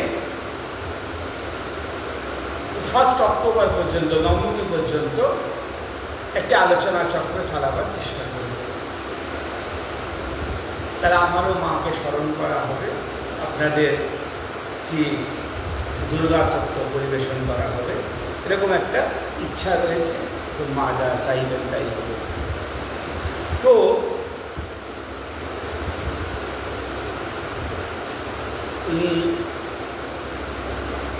এই নবমীর দিন হোম হবে দেওঘরে পুরো চণ্ডী 700 মন্ত্র দিয়ে হোম হতো, অনেক জায়গাতেই হয়। অষ্টমীর দিনও হোম হয়। হোম কি? হোম আমরা কেন করি? আমরা জপ করি, তার থেকে আরো পাওয়ারফুল হচ্ছে হোম। হোম হচ্ছে দেবতার মুখ। দেবতারা অগ্নি মুখেই অন্ন গ্রহণ করেন, তাদের তাড়াতাড়ি তুষ্ট হন। কেননা দেবতারা তো আমাদের মতো স্থূল অন্ন নেন না। আমরা যেরকম ভাত ডাল তরকারি মেখে খাই, সেরকম স্থূল অন্ন নয়। কেন আমাদের দেহটা হচ্ছে 24 তত্ত্বে তৈরি। আমাদের হচ্ছে অন্নময় কোষ, এরপরে হচ্ছে গন্ধর্ব লোক, সেখানে সূক্ষ্ম শরীর তৈরি, আমাদের স্থূল শরীর। সপ্তাদশ অবয়বাত্মকাহি সূক্ষ্ম শরীর। এরপরে সূক্ষ্ম শরীরের রেঞ্জ তৈরি হয়ে যায়। কি হয়? প্রথম হচ্ছে যক্ষ রক্ষ গন্ধর্ব, এরা হচ্ছেন প্রাণময় কোষের জীব। আর তারপর হচ্ছে মনোময় কোষ। বেদান্ত এই পঞ্চকোষের কথা বলেছে। মনোময় কোষে হচ্ছে এই ইন্দ্রাদি দেবতারা হচ্ছেন মনোময় কোষে থাকেন। তো তারা স্থূল অন্ন গ্রহণ করেন না। তারা এই আমরা যে তাকে তুষ্ট করি, এই অগ্নিতে তার নামে যে আহুতি দিই, সেটাই তাদের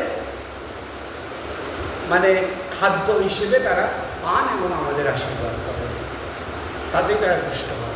এটা হচ্ছে রহস্য। কেন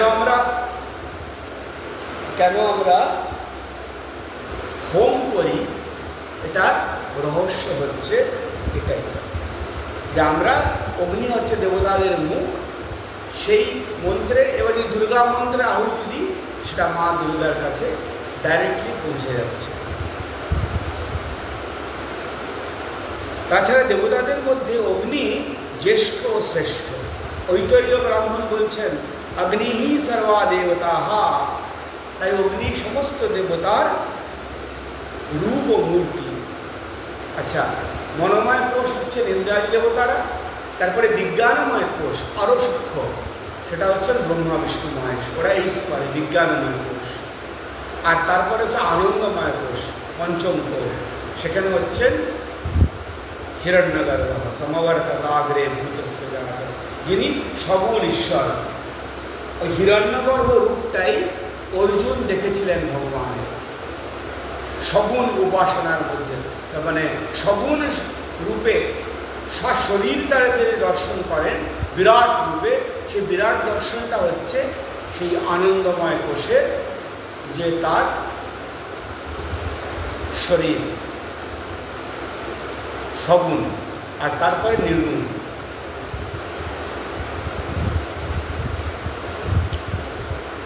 তো এই অগ্নি, একজন দেবতারা অগ্নি মুখেই নৈবেদ্য গ্রহণ করেন। এ হলো সেকালের কথা। আর আজকে তাই জন্যে আমরা ওই নবমীর দিন শাস্ত্র মতে এই চণ্ডী মন্ত্রের আহুতি দেওয়া হয়, দুর্গার বিভিন্ন মন্ত্রের আহুতি হয়, নবান্ন মন্ত্র যেটা ওম ঐরিং ক্লিং চামুণ্ডাই দিচ্ছে, এটা খুব পাওয়ারফুল মন্ত্র, এই দিয়ে হয় আহুতি। তারপরে ওম রিং দুর্গা লক্ষ্মী, দুর্গা লক্ষ্মী স্বাহা, বিভিন্ন মন্ত্রে আহুতি হয়। এবার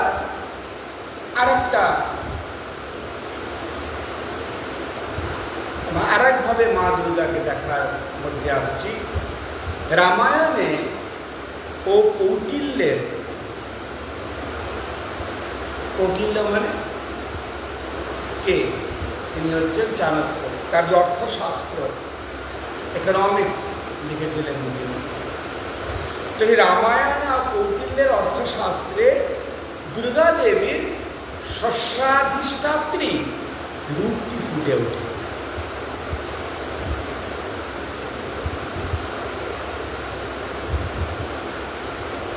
অবশ্য কৌটিল্য মানে চাণক্য তার গ্রন্থে দুর্গার মধ্যে যে সকল দেবতার মূর্তি প্রতিষ্ঠা করার নির্দেশ দিয়েছেন তাদের অন্যতম হলেন অপরাজিতা। একটা অপরাজিতা স্তোত্রও আছে আপনাদের আলমারে। অপরাজিতা নীল রঙের যে ফুলটা, সেটাকে অপরাজিতা বলি। জনি পুষ্প বলা হয় তাকে, মায়ের খুব প্রিয়। আর অতসী যেটা হলদে রঙের হয়, ওটাও জনি পুষ্প বলা হয় তাকে। তো অনেকে মনে করেন এই অপরাজিতাই মা দুর্গা।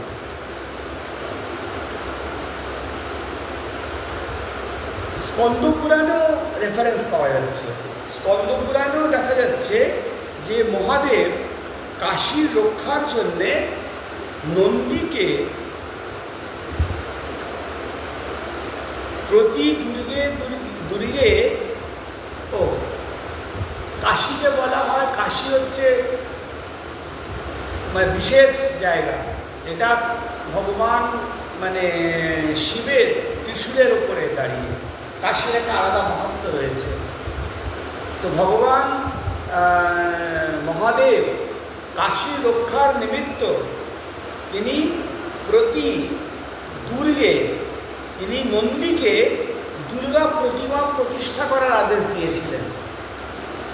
দেখুন কত রকম তত্ত্ব রয়েছে আমাদের শাস্ত্রে, কত রকম বিভিন্ন জিনিস আমাদের জানার আছে যে মহাদেবও। আর আপনারা তো জানেন যে কাশীতে স্বয়ং মহাদেব ভিখিরি রূপে ভিক্ষার্থী হয়ে अन्नपूर्णे सदापूर्णे शंकर प्राणवल्लभे ज्ञान वैराग्य सिद्धार्था भिक्षां देहि मे पार्वती। তিনি অন্নপূর্ণা, মা অন্নপূর্ণার কাছে ভিক্ষার জন্য গিয়ে দাঁড়িয়েছেন। আর অন্নপূর্ণা রূপে মা কাশীতে বিরাজ করছেন। অন্নপূর্ণা মন্দির আছে, নিশ্চয়ই আপনারা গিয়েছেন। সেখানেও দেখবেন ঢুকে ডান দিকে শ্রীযন্ত্র আছে। শ্রীযন্ত্রে সেখানে খোদাই করা আছে কাশীতে। তো শক্তি ছাড়া কিছু হবে না। শিবের উপর থেকে যদি ইকারটা তুলে নেন তাহলে তিনি কি সব। শিব শক্তিযুক্ত হলে তবে তিনি তার কার্য করতে সমর্থ হবেন। আর শক্তি যদি উদ্দাম নৃত্য করে তখন তারও পক্ষে তাকে কন্ট্রোল করা সম্ভব নয়। তখন তাকে তার কাছে সারেন্ডার করতে হয়। তাই জন্যে মা কালীর সামনে তিনি সারেন্ডার করলেন, কন্ট্রোল করতে পারছেন না, শুয়ে পড়লেন মাটিতে। মা তার উপরে চরণ দিয়ে জীব বের করে ফেললেন, এই কী করে ফেললেন। তবে তিনি শান্ত হলেন। এই হচ্ছেন শক্তি।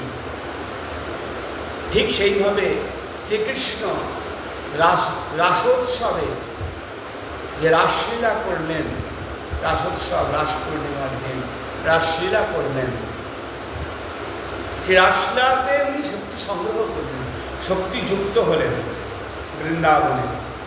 আর তবেই তিনি এত সব বিশাল বিশাল কাজ করতে পারলেন।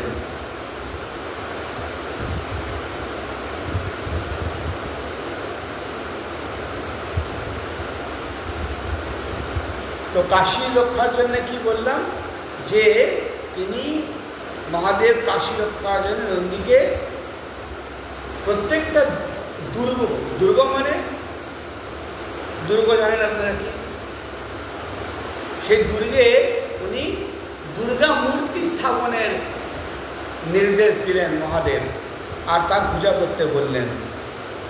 প্রতি দুর্গম দুর্গা রূপাহা পরিতঃ পরিবাসয়। আচ্ছা, মার্কণ্ডেয় পুরাণে আবার দেবীকে শাকম্ভরী বলে উল্লেখ করা হয়েছে।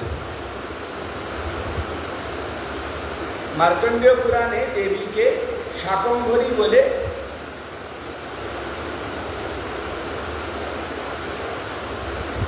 উল্লেখ করা হয়েছে।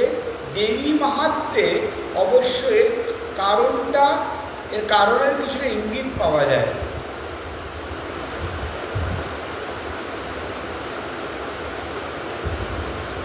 যেমন আমাদের বাংলায় আমাদের প্রতি বছর শরৎকালে এই যে আমাদের তারপরে ধান ওঠে ইত্যাদি, এরপরেই তো আমাদের পুজোর পরেই তো ধানের তারপরে মানে আমরা ধান পরিপক্ক অবস্থা লাভ করে। তো তাই জন্যে এই শরৎকালে শস্যের শ্রীবৃদ্ধির কামনা করে শাকম্ভরী দেবীর অর্চনা করা হতো। এই শাকম্ভরী আবার পৃথিবীর বা ধরিত্রেরও অপর নাম। আবার দেখুন, ওই মাটি খুঁড়ে লাঙল চাষের সময় লাঙল পৃথিবীর গর্ভ থেকে জনকনন্দিনী মা সীতার জন্ম হয়েছিল বলে সীতাকেও ধরিত্রী দেবী বা শস্যের অধিষ্ঠাত্রী দেবী বলা হয়। এসবই পরস্পর যুক্ত অনেক তত্ত্ব রয়েছে। আমাদের ভারতবর্ষে অধ্যাত্ম জ্ঞান এত বিস্তৃত, এত গভীর যে সে বলে শেষ করা যাবে না, পড়েও শেষ করা যাবে না। তো সেখানে এই পৃথিবী দেবী দুর্গা, সেখানে ধরিত্রীর মধ্যে সেখানে দেবী দুর্গার, কেননা সমগ্র সৃষ্ট জীবকে তিনি বক্ষে ধারণ করেন মা ধরিত্রী ও শস্য বিতরণ করে প্রাণীদের জীবন রক্ষা করেন। তাই জন্য আমাদের গুরু মহারাজ যে আমাদের দীক্ষা পদ্ধতি দেখলেন, সমুদ্রে সকালে উঠে বিছানা থেকে নামবার সময় কি বলতে হয়, সমুদ্র মেঘলে দেবী পর্বতস্থল মণ্ডলে বিষ্ণুপত্নী নমস্তুভ্যম পাদস্পর্শ। সেখানে বিষ্ণুপত্নী বলা হচ্ছে যে আপনাকে আমার যে পা আপনার ওপর রাখছি তার জন্য আপনি আমাকে ক্ষমা করবেন। তো দেখুন, আমাদের ভারতবর্ষের চিন্তা ভাবনা সমস্ত প্রকৃতিকে নিয়ে, সকলকে নিয়ে চলতে হবে। এত উদার, এত সুন্দর, এটাকে আজকাল কথায় কথায় আমরা শুনি না, আমাদের ভারতবর্ষকে সবাই ইনক্লুসিভ হওয়ার জ্ঞান দিচ্ছেন। আরে ভাই, আমরা ইনক্লুসিভ ছিলাম। আমরা ধরিত্রীকেও মা বলছি, তাকেও পা দিয়ে ছোঁয়ার আগে আমরা বলছি যে মা আমাকে ক্ষমা করুন। তার থেকে যে শস্য উৎপন্ন হচ্ছে, তার থেকে জীবের প্রাণ রক্ষা হচ্ছে,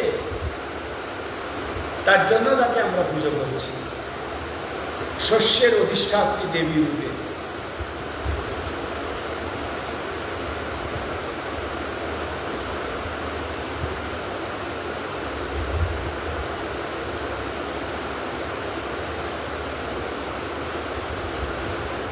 তো যেরকম দেখুন, সূর্য যেমন বিশ্বের প্রাণ ধারণের কারণ, হ্যাঁ, সূর্য তাপ বিকিরণ না করলে পৃথিবী ঠান্ডা বরফে পরিণত হয়ে যেত, আবার বৃষ্টির অভাবে উত্তপ্ত মরুভূমিতে পরিণত হতো। এই যে ব্যালেন্সটা, তেমনি দেবী দুর্গা হচ্ছেন বিশ্বজননী। তিনি প্রাণরূপে বিশ্ব ব্রহ্মাণ্ডের সকল প্রাণীকে বাঁচিয়ে রাখেন এবং তাদের দুর্গতি বা দুঃখ কষ্ট থেকে রক্ষা করেন। এই দুর্গা দেবী হচ্ছে অন্নদায়িনী, অন্নপূর্ণা। আমাদের কাশী যে গুরু মহারাজজির আশ্রম, সেখানে মা অন্নপূর্ণার প্রতিষ্ঠা গুরু মহারাজের কৃপায় আমার দ্বারাই হয়েছিল। সকালে উঠে গুরু মহারাজজি দরজা খুলে বললেন, আমাকে ডাকতে পবিত্র অন্ধকে ডেকে নিয়ে এসো। বললেন, আজ মা অন্নপূর্ণার, আপনারা কাশী আশ্রমে গেছেন, সেখানে মা অন্নপূর্ণার মূর্তি দেখেছেন, সেই প্রতিষ্ঠা গুরু মহারাজজি বললেন, আজকে আমি নয়, পবিত্রানন্দ প্রতিষ্ঠা করবেন।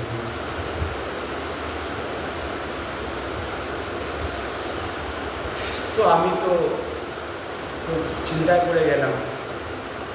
তো গুরু মহারাজ বললেন, না আমি মন্ত্র পড়বো, তুমি বলবে, তুমি এই সমস্ত পুজো করো। যখন প্রাণ প্রতিষ্ঠার সময় এলো, তখন আমি উঠে দাঁড়ালাম। বললাম, বাবা,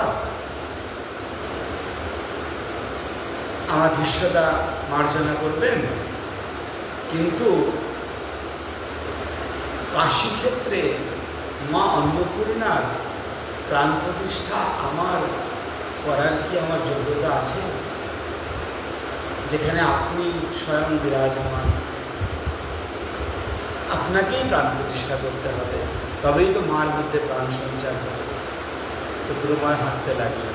আমি গুরু মহারাজজির হাত ধরলাম, বাবা উঠে এলেন, সেই পক্ষে হাত দিয়ে যে ওমাং রিং রং, আমরা দুর্গার মা দুর্গার যে মূর্তিতে প্রাণ প্রতিষ্ঠা করি, ওমাং রিং রং ইয়ং রং লং বংশ বংশ দুর্গায় প্রাণায় প্রাণাম ওমাং রিং রং ইয়ং রং লং বংশ বংশ দুর্গায় জীবয়স্ত ওমাং রিং রং ইয়ং রং লং বংশ বংশ सर्वेन्द्रियाणि ओमां ह्रीं ओं रों यं रं लं वंश वंश वाङ्मनश्चक्षुश्रोत्र ध्यान जीवा এরকম করে সব প্রাণ প্রতিষ্ঠার মন্ত্র আছে। গুরু মহারাজজি কে বললাম যে, বাবা আপনি মায়ের প্রাণ প্রতিষ্ঠা করুন। সকলে খুব আনন্দ করলেন, বললেন যে পার্থ ঠিকই বলছেন। খুব সুন্দর উনি গুরু মহারাজকে দিয়ে এটা করালেন, সবাই খুব আনন্দ পেয়েছিলেন। তো কাশীখণ্ডে দেবী দুর্গা অন্নপূর্ণা মূর্তির উল্লেখ দেখা যাচ্ছে। তারপরে সেখানে এরকম বলা আছে, শিব ও পার্বতীর মধ্যে একবার ঝগড়া হলো। মা পার্বতী আর শিবের মধ্যে একবার ঝগড়া হচ্ছে। কাশীখণ্ডে এটা বলা হয়েছে পুরাণে, যে তখন দেবী দুর্গাই অন্নপূর্ণা মূর্তি ধারণ করেন এবং শিব ভিখারির বেশ ধারণ করে ভিক্ষা করতে করতে কাশীতে দেবী অন্নপূর্ণার কাছে উপস্থিত হন। বিভিন্ন পুরাণে ও তন্ত্রে ভারতের কোনো কোনো দেশে বা স্থানে দেবীকে দ্বিভুজা, কোথাও বা চতুর্ভুজা, কোথাও বা অষ্টভুজাও রয়েছেন। অষ্টভুজা দুর্গা রয়েছেন আপনার বিন্ধ্যাচল পাহাড়ের উপরে। তো অন্নদা কল্পতন্ত্রে সাবিত্রী তথা গায়ত্রীর মধ্যে প্রাতকাল, মধ্যাহ্নকাল ও সন্ধ্যাকালে তিনটি ধ্যানের উল্লেখ আছে। প্রাতর ব্রাহ্মী রক্তবস্ত্রা,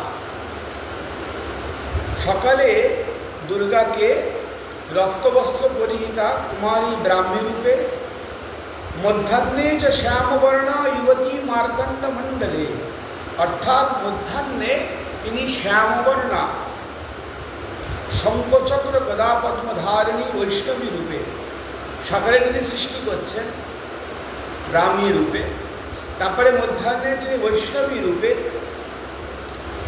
জগৎ পালন করছেন। আর সায়ং সরস্বতী রূপা শুক্লা অর্থাস্তমিতা মার্কণ্ডে বিগত যৌবনা, অর্থাৎ সায়ান্নে শুক্লাম্বরা শুক্লা সরস্বতী স্বরূপা। দেবী দুর্গাও তো তাহলে সন্ধ্যায় আবার তিনি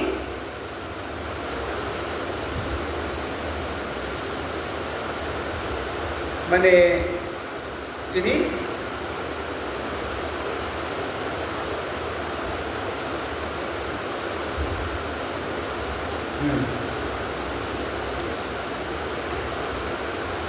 তো সেখানে বলছেন যে সায়ংকালে তিনি পার্বতী রূপে, দেবী দুর্গাও তাই। কারণ দেখা যায় গায়ত্রীর 3টে রূপের অন্তরালে মা দুর্গা যেন তার 2টি মেয়েকে নিয়ে আমাদের সময়ের রূপে আমাদেরই সঙ্গে আছেন অহরাত্র। গায়ত্রী বা সূর্যেরও সেই 3টি রূপের বর্ণনা করে শাস্ত্র বলেছেন, সকালে তিনি সরস্বতী শুক্লবর্ণা, দুপুরে দুর্গা হরিদ্রাবর্ণা, আর সন্ধ্যায় লক্ষ্মী লোহিতের স্বর্ণবর্ণা। বিভিন্ন জায়গায় বিভিন্নভাবে বিভিন্ন অভিব্যক্তি। আমি বিভিন্ন যেখানে যা রেফারেন্স পাচ্ছি কোনোটাই আমার কল্পিত কিছু নয়, কল্পনা প্রসূত কিছু নয়। এখানে যা রেফারেন্স পাওয়া যাচ্ছে আপনাদের সঙ্গে একটু আলোচনা শেয়ার করছি।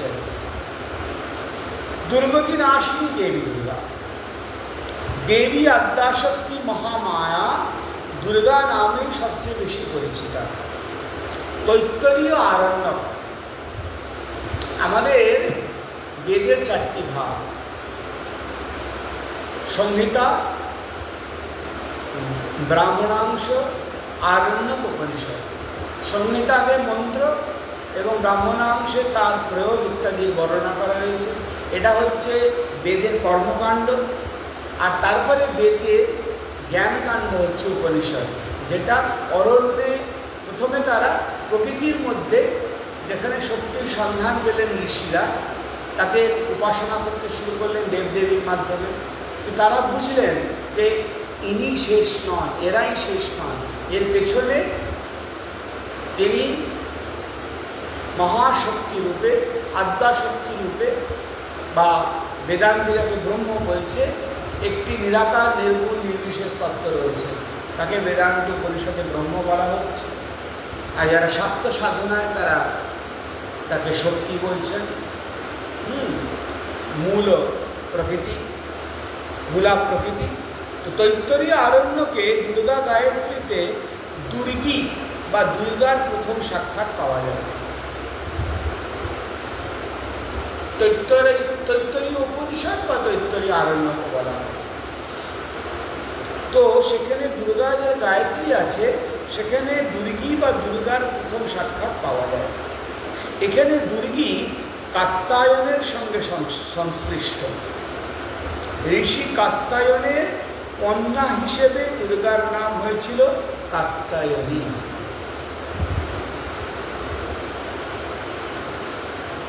ঋষি কাত্যায়নের কন্যা হিসেবে দুর্গার নাম হয়েছিল কাত্যায়নী। এবং আবার কৃষ্ণ যজুর্বেদের মৈত্রায়ণী সংহিতায় আমরা পরিচয় পাই গিরিসুতা গৌরী রূপে। এখানে গৌরী নামে তিনি পরিচিত। কিন্তু এখানে দুর্গী বা গৌরীর সঙ্গে শিবের সংযোগের কোনো ইঙ্গিত পাওয়া যায় না। হ্যাঁ, তবে গিরিসুতার মাধ্যমে আমরা গৌরী ও দুর্গার অভিন্নতা কল্পনা করতে পারি। তৈত্তরীয় আরণ্যকের অংশ বিশেষে নারায়ণ উপনিষদে অগ্নিরূপা তপঃ প্রজ্বলিতা রূপে দুর্গা দেবীর উল্লেখ আমরা পাই। দেবী ভাগবতেও আমরা একই প্রতিধ্বনি শুনি। দেবী ভাগবত যেরকম ভগবান কৃষ্ণের হচ্ছে শ্রীমদ্ ভাগবত, সেরকম শক্তি তত্ত্বের বর্ণনা রয়েছে দেবী ভাগবত। সেই দেবী ভাগবতেও আমরা এরকম একটি রেফারেন্স পেয়ে থাকি। এর থেকে স্পষ্ট বোঝা যায় যে দুর্গা দেবীর সঙ্গে সূর্যাগ্নির সম্বন্ধ রয়েছে। একই সঙ্গে তিনি রুদ্রাণী বা অম্বিকার সঙ্গে দেবতী যে সম্ভূতা চণ্ডী, এই চণ্ডী রূপটিও আমরা এখানে পাচ্ছি।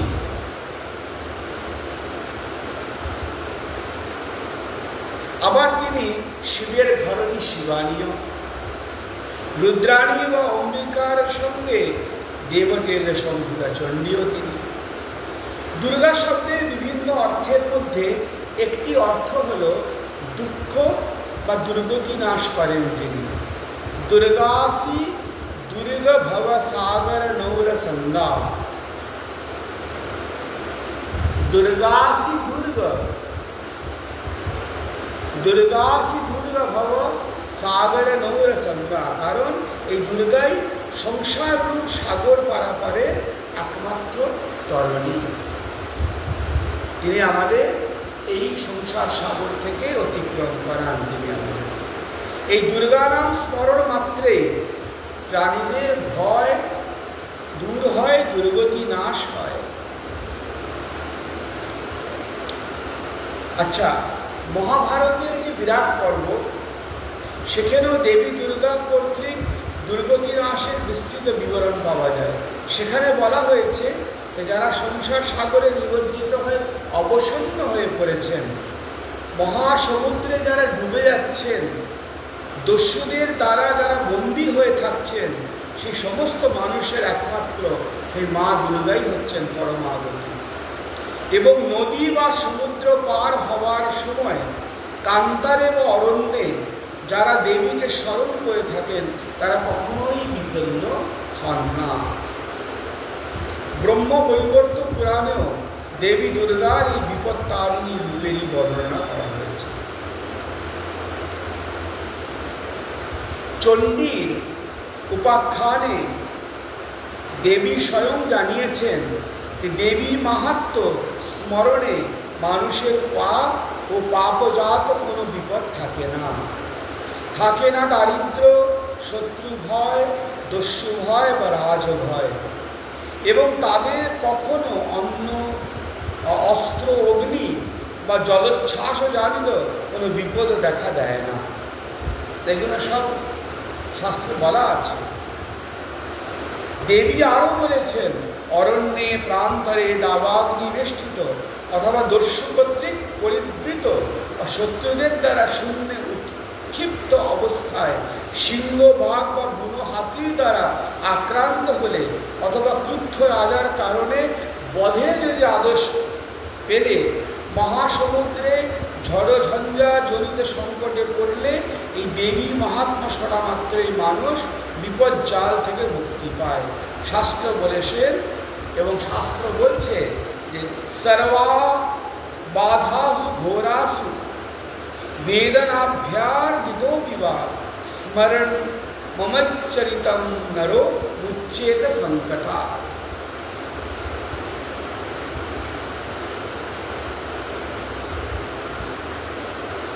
দুর্গা শব্দের অন্য অর্থ হল দুর্গা সুরহন্ত্রী। আমাদের যে শব্দকল্প দ্রুম আছে, সেখানে দুর্গ শব্দে দুর্গা নামক দৈত্য মহাবিঘ্ন ভববন্ধন, কুকর্ম, শোক, দুঃখ, নরক, যমদণ্ড, পুনর্জন্ম, মহাভয়, অতিরোগ প্রভৃতিকে বোঝায়। আর মানে হচ্ছে হন্তা, যিনি এইগুলোকে নাশ করেন। আবার শুনে নিন ব্যাপারটা। শব্দকল্পদ্রুমে দুর্গ শব্দে মহাবিঘ্ন, ভববন্ধন, কুকর্ম, শোক, দুঃখ, নরক, যমদণ্ড, পুনর্জন্ম, মহাভয়, অতিরোগ প্রভৃতিকে বোঝায়। আর তারপরে যে শব্দে বোঝায় হন্তা, যিনি নাশ করেন, যিনি এই সকল বিঘ্ন নাশ করেন, তিনি দুর্গা নামে প্রকীর্তিতা। ব্রহ্মবৈবর্ত পুরাণে আমরা দুর্গা দেবী কি কি দুর্গতি নাশ করেন তার একটি তালিকা পাই। স্কন্দ পুরাণে দুর্গাসুর বধের পর দুর্গা তার দুর্গা নামের তাৎপর্য ব্যাখ্যা করতে গিয়ে বলেছেন, অদ্য প্রবৃত্তি মে নাম দুর্গেতি খ্যাতি নেষ্যতি দুর্গ দৈত্যস্য সমরে পাতনাগতি দুর্গমাৎ যে মাং দুর্গাং শরণগা না তেষাং দুর্গতি কাছে। তার কখনো দুর্গতি হয় না। নামরূপে দেবী দুর্গা আত্মচেতনা। এবার আসি আধ্যাত্ম তত্ত্বে, আধ্যাত্মিক তত্ত্বে। এগুলো পৌরাণিক রেফারেন্স দেওয়া হলো। এবার হচ্ছে আত্মচেতনার উদ্বোধনী। আমাদের নিজেদের এই আত্মচেতনার উদ্বোধনী এই বিশ্বের সকল সৃষ্টির মূল কারণ।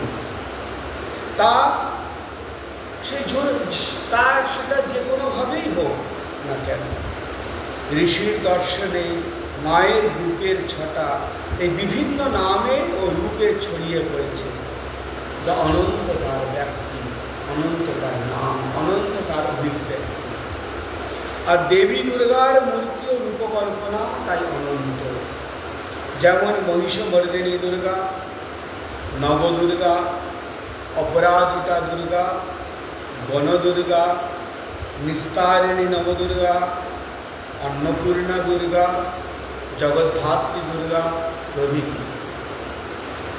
দেবী দুর্গার প্রচলিত ধ্যানে যে অষ্টশক্তির কথা বলা হয়েছে, সে অষ্টশক্তিও দেবী দুর্গারই ভিন্ন ভিন্ন রূপ।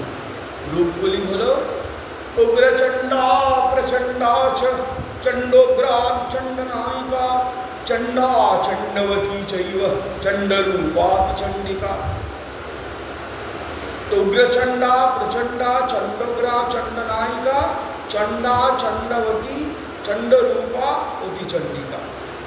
এছাড়াও দেবীর ব্রহ্মাণী, বৈষ্ণবী, নৃসিংহী, ইন্দ্রাণী, চামুণ্ডা প্রভৃতি নামে প্রসিদ্ধ। আমরা এখন মহিষাসুর মর্দিনী রূপে, এবার এই যে আমরা পুজো করতে চলেছি মাকে, এখানে মাকে আমরা কি রূপে পুজো করছি? মহিষাসুর মর্দিনী। ওই মহিষাসুর দেখতে পাচ্ছেন, আর তাকে তিনি বধ করছেন। তো এই যে শরৎকালে যে মাকে আমরা পুজো করছি, এখানে মহিষাসুর মর্দিনী রূপে দেবী দুর্গাকে আমরা পুজো করছি। কারণ দেবীর এই যে মহিষমর্দিনী রূপ, তার মধ্যে এত বৈচিত্র্য যে তা দেশ কাল ভেদেও বিভিন্ন নাম নিয়েছে। তার মধ্যে আমাদের পরিচিত রূপের যে দুর্গা দেবী, তিনি ত্রিনয়না, জটা সমন্বিতা, জটাজুট সমাযুক্তা, অর্ধেন্দুকৃত শেখরাম। তিনি ত্রিনয়না, জটাজুট সমন্বিতা, অর্ধেন্দুকৃত শেখরাম। তার সেই জটায় চন্দ্রকলা শোভা পাচ্ছে অপরূপ রূপে। মায়ের গাত্র অতসী পুষ্পবর্ণাভ্যাম, হ্যাঁ, তার গাত্রবর্ণ অতসী ফুলের মতন, এবং তার চোখগুলি নীরোদ কলের মতন। তার ডান দিকের হাতগুলিতে ত্রিশূল, খড়গ, সপ্তায়ুধ, চক্র এবং একটি জ্যা রূপিত ধনু, এবং বাম হাতগুলিতে নাগপাশ, অঙ্কুশ, খেটক, পরশু এবং ঘণ্টা। দেবীর দক্ষিণ চরণ সিংহের ওপর,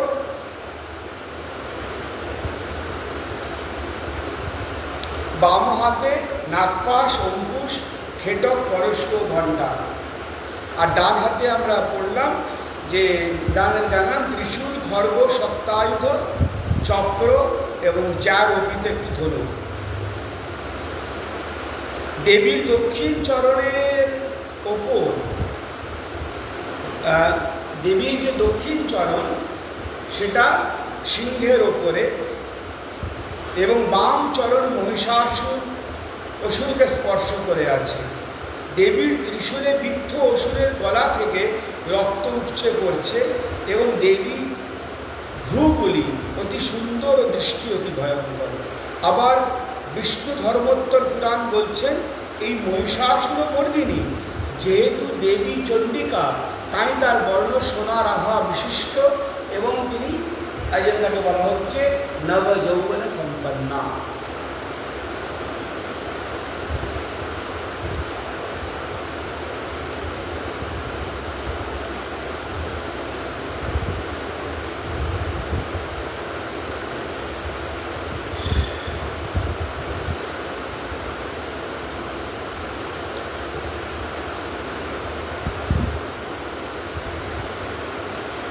বৈদিক যুগে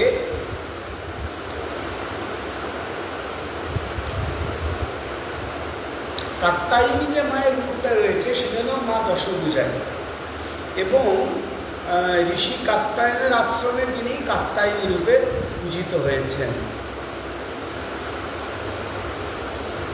শ্রী রামচন্দ্রের মতো ঋষি কাত্যায়ন দেবীর অকাল বোধন করে তাকে পুজো করেছিলেন।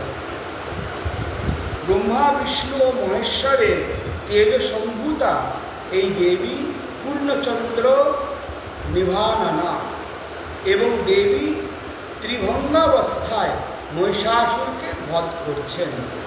কোথাও দেবী শ্যামবর্ণা ও পীতবসন পরিহিতা, এই দেবী সিংহের ওপর পদ্মাসনে বসে আছেন, এরকমও কোথাও তার বর্ণনা রয়েছে। তার গলায় হাড়ের মতো সজ্জিত আছে নাগপাশ। কোনো কোনো তন্ত্র বলে যে তিনি নাকি বিষ্ণুরই ছোট বোন এবং আদিশক্তি থেকে তার উদ্ভব। নানান বর্ণনা নানানভাবে আছে। কোথাও তার অষ্টভুজাও রয়েছে। আগম শাস্ত্র মানে তন্ত্রশাস্ত্র আবার দেবী দুর্গার 9টি বিভিন্ন মূর্তি জানিয়েছেন। তারা হলেন নীলকণ্ঠী, তিনি তার ভক্তদের ধন ও সুখ প্রদান করেন। চতুর্ভুজায় দেবী তার 3টি হাতে ত্রিশূল, খেটক ও পানপত্র ধরে আছে এবং বড়মুদ্রায় তার 4র্থ হস্ত।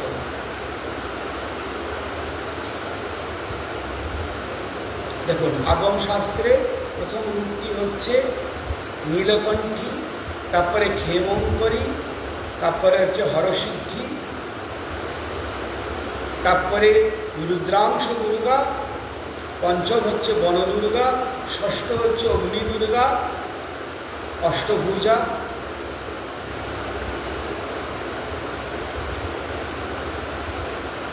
অগ্নি দুর্গা ইনি অষ্টভুজা। তারপরে 7 নম্বর হচ্ছে জয় দুর্গা, চতুর্ভুজা তিনি। আর অষ্টম হচ্ছে বিন্ধ্যবাসী দুর্গা, এই দেবী উজ্জ্বল বর্ণা এবং স্বর্ণ কমলের ওপর আসেন। তার 2 হাত বড়দা ও অভয় প্রদানকারী, আর অপর 2 হাতে তিনি শঙ্খ চক্র ধরে আছেন। সত্য জ্ঞানানন্দময়ী দুর্গা। শাস্ত্র বলেছেন নাম ও নামই অভিন্ন। এত সব দুর্গা, মা দুর্গার সম্বন্ধে আমরা শুনলাম, জানলাম। শাস্ত্র বলেছেন নাম ও নামই অভিন্ন। আকাশ, বাতাস, মাটি, এমনি যে কোনো নাম বললে সেই বস্তুর বোধ বক্তা ও শ্রোতা দুজনেরই হয়। কারণ নাম রাখা আর নামে ডাকার প্রাচীন পদ্ধতিটা হলো এইরকম। একটা কিছু দেখলাম মানে রূপের জ্ঞান হলো, ছুলাম মানে স্পর্শের জ্ঞান হলো। এইভাবে জাগতিক যা কিছু ইন্দ্রিয়ের সাহায্যে জানা যায়, সেই বস্তুর সঙ্গে আমার ইন্দ্রিয়ের যোগাযোগ হওয়ার পরে অন্তঃকরণের মধ্যে তার অনুভব হয়। তাকে তখন আমরা একটা আমাদের পছন্দসই শব্দ দিয়ে চিহ্নিত করি বা অনুভবটিকে শব্দ দিয়ে চিহ্নিত করি।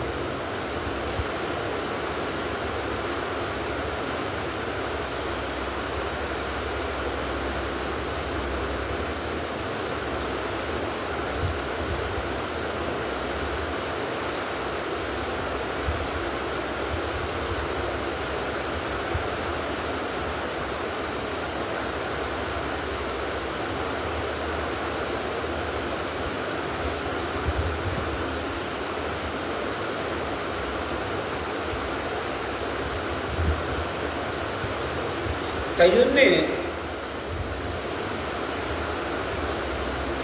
এখানে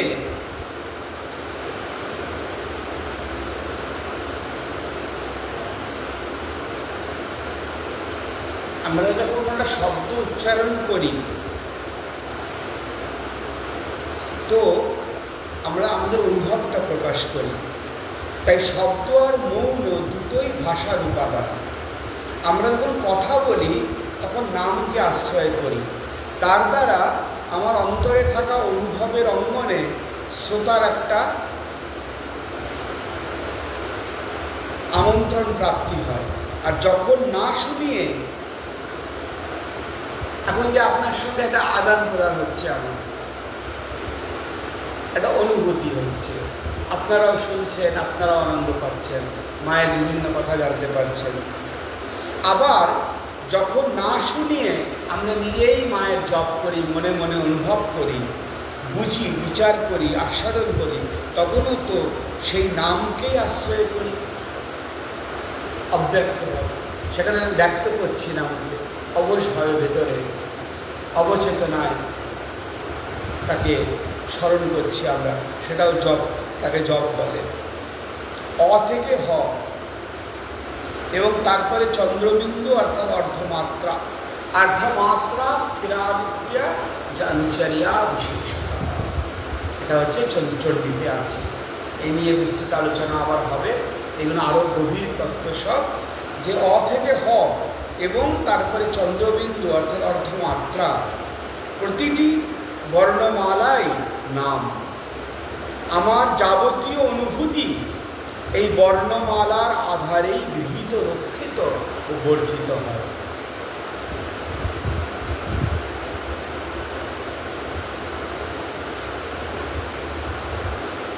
অনুধাবন করতে চেষ্টা করুন যে আমাদের যাবতীয় অনুভূতি এই বর্ণমালার আধারেই গৃহীত, রক্ষিত ও বর্ধিত হয়।